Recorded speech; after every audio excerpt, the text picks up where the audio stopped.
everyone, and welcome to CityCast as we continue our coverage across the country. I'm Antara Gupta. And I am Tarab Zaidi, and here are the top headlines. Delhi tightens its border security as farmers observe Black Day. Cyclone Yasi hits eastern India. Social media users fear government's new IT guidelines. The farmers mark the day as a Black Day as it is 6 months since they started the protest against the three farm laws. Our reporter Preet Piara and Roshni bring us a story. Farmers at the Kulal Toll Plaza in Ludhiana and many other states mark their solidarity with the farmers' protest today.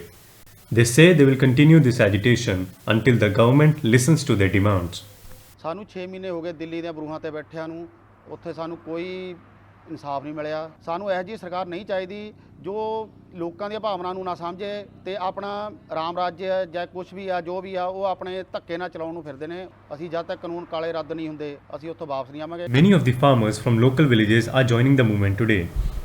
They have kept the protest strong despite the pandemic and have been doing so for the last 8 months. Modi ਨੂੰ ਅਸੀਂ ਇਹੀ ਸਮਝਾਉਣਾ ਚਾਹੁੰਦੇ ਹਾਂ ਮੋਦੀ ਜਿੱਤਾਂਗੇ ਜ਼ਰੂਰ ਅਸੀਂ ਆਪਣੇ ਵੀਰਾਂ ਨੂੰ ਬੇਨਤੀ ਕਰਦੇ ਹੱਥ ਬੰਨ੍ਹ ਕੇ ਬਈ ਜੰਗ ਜਾਰੀ ਰੱਖਿਓ ਜਿੱਤਾਂਗੇ ਜ਼ਰੂਰ ਜੰਗ ਜਾਰੀ ਰੱਖਿਓ ਮੋਦੀ ਸਰਕਾਰ ਮੁਰਦਾਬਾਦ ਮੋਦੀ ਸਰਕਾਰ Leaders from different farmer unions believe that although the government wants to divert attention, they are not ready to back off. Well, the government, if it doesn't concede to the demands of the farmers, will be forced to learn a hard lesson. Because the farmers are not going to retreat. They are willing to stay put for however long it takes, the government's inability. And therefore, it is a Black Day being marked wherever people are. There is no plan to march into Delhi or anything of that sort. Experts say in a democratic setup, a government shouldn't get away without listening to the demands of the farmers. One positive thing for the farmers was that they never let go, because even right through the say last 6 months, the farmers are also very much there, and it's just that the COVID took away attention for a while, but it's going to come back. With this mark of Black Day today and the continuous series of protests, the farmers urge and warn the government to listen to them and hence fulfill their demands. This is Pyara Singh reporting for CityCast. The union leaders say there are around less than 10,000 protesters in Singhu border and over 30,000 at Tikri. The protest comes even as Punjab, Haryana and Delhi are in a lockdown. Delhi police has warned against any illegal activity or entry and has urged people not to hold gatherings due to the COVID situation and ongoing lockdown. In Maharashtra, over 200 organizations and all non-BJP parties have joined hands to support protests against three farm laws. The All India Kisan Sabha are protesting at district collector offices as well as Tehsil offices today. They said they will follow all norms of COVID-19. In Punjab and Haryana, people put up black flags on their houses and tractors to show solidarity to today's protests. Meanwhile, the National Human Rights Commission has issued notices to Delhi, Haryana and Uttar Pradesh for allegations of flouting COVID safety norms by protesting farmers. This is reporter Roshi Nair signing off for CityCast. As Cyclone Yasi hits the east coast, the eastern states have been put on red alert. 3 lakh houses have been damaged by the cyclone and 20,000 shelters were destroyed in Kolkata. Our reporters Roshni and Shreya bring us the latest. The Indian Meteorological Department says the cyclone was intensifying and moving north-northwest and is likely to make a landfall near North Orissa coast of Chandabali-Damra port early morning today. They added that the severe cyclonic storm is now crossing coast to the south of Balasore. Officials at IMD said wind speeds could increase to 165 km per hour over North Orissa and adjoining West Bengal coast from early morning today. Addressing a press conference, Odisha's Special Relief Commissioner said more than 2.5 lakh people have been evacuated from low-lying and coastal areas. The storm lay centered over northwest Bay of Bengal, about 25 kilometers south of Balasore at 10:30 am today. The cyclone has inundated and flooded villages in West Bengal and parts of Odisha. While West Bengal is put on high alert, rescue operations are being carried out on both the states to help those affected. This is reporter Roshi Nair signing off for CityCast. Severe cyclonic storm Yasi is set to cross the coast of Odisha and Bengal. Last year too, West Bengal witnessed heavy damage due to cyclone Amphan. The interministerial central team estimated a damage of 1.6 crore due to Amphan. The Bay of Bengal has become more prone to cyclones. Experts think the trend of cyclone Bulbul, Amphan and Yas indicates this can be due to climate change. We are in a situation where our oceans are heating up rapidly. Hotter ocean, we are expecting more cyclones happening. There are 7 or 8 depressions that occur in the Indian Ocean or Bay of Bengal. We are having the same 7 or 8 depressions forming, but because the humidity is more in the atmosphere there or in the ecosystem there, these depressions are getting developed into category 1, 2, 3, whatever ka cyclones. Cyclone Yas is the second major storm to hit India after Cyclone Taukte. This is Shreya Sopar reporting for CityCast. India has faced more than 3 cyclones in the past year.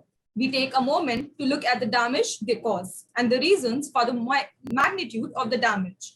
The Municipal Corporation of WB says 16,000 trees were uprooted or trimmed during the Amphan cyclone. The BMC reported 812 trees that were uprooted during the recent cyclone Taukte. An expert tells us the damage it does to the environment. Rural areas, definitely there is more ground space for the tree to grow more naturally. Urban areas, we do a lot of management. Urban planners, city designers should now start thinking about how to create resilience in the city, in the urban space, with considering what we have. It will be a good direction, future way of thinking, rather than just coping.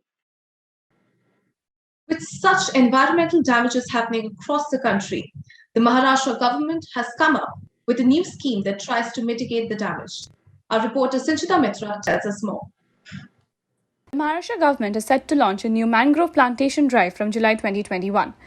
The State Forest Department says they will plant 1 lakh trees spread across 38 hectares in Maharashtra as part of the mangrove restoration and livelihood scheme that was launched in 2015. The mangrove cell of the Forest Department will plant over 4,000 mangrove saplings across Maharashtra. Hardly find now area left for plantation. Area which is still in process of getting transferred to Forest Department, still in possession of Revenue Department. If that area comes, then we can again find out if there is a blank patch, then which we may plant. Mangroves are natural barriers of flooding and cyclones as the mangroves are able to absorb the high waves. It acts as a buffer to storms and flooding due to its network of root system. However, over these years, the mangroves have been destroyed by industrial projects, especially in the coastal regions in India. An environmentalist tells us how mangroves should be planted ideally. Select the right combinations, the right place, and protect them, create a habitat. Experts say mangroves will ensure a stable shoreline, so the regulation of physical destruction of mangroves is needed, along with the stoppage on pollution. This will ensure a healthy mangrove plantation. This is Sanchita Mitra for CityCast. After the break, we look at the latest COVID numbers in India. Stay tuned.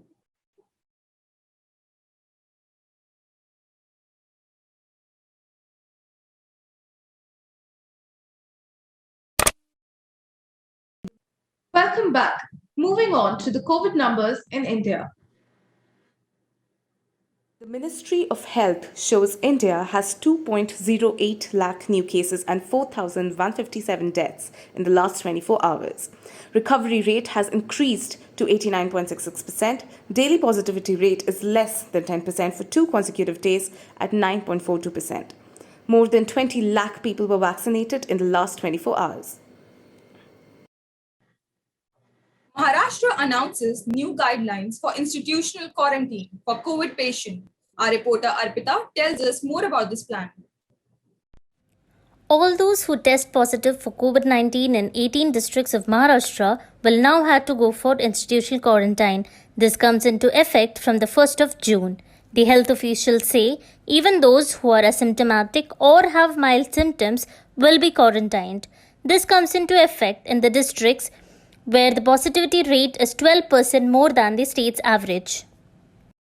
It is very good that this has come into effect, as there are times when asymptomatic patients have saturation issues or other health issues which won't be showing outside, so institutional quarantine will help the patient to get proper care. For this, the state government will increase the bed capacity double-fold, will increase ICU beds, ventilators, and will set up community isolation wards in government schools and other public buildings. Area में अब home quarantine का वगैरह सुविधा नहीं रहता है और इससे ज़्यादा स्प्रेड होने की पॉसिबिलिटी है. It depends on people. If they want to get admitted in government institute, it's free. And if they want to admit in private institute, it's paid. As Maharashtra has the highest number of COVID cases in the country, the rise in the positivity rate in rural areas in the state is a cause of concern. I am Arpita J. Kumar reporting for CityCast. Social media users in the country are worried that the platforms may be banned for not complying with the government guidelines. Our reporter Radhika Rana brings us a story. Non-compliance with the Information Technology Guidelines for Intermediaries and Digital Media Ethics Code Rules 2021 could result in loss of intermediary status to social media platforms. Twitter and Instagram were filled with tweets, posts and stories saying goodbye to these platforms. In a press statement, a Facebook spokesperson said that they aim to comply to the new IT rules and need to discuss a few issues that require more government engagement. Adding to that, they mentioned that Facebook remained committed to people's ability to freely and safely express their opinions. I'm reporter Radhika Rana signing off for CityCast. We will be right back after a short break.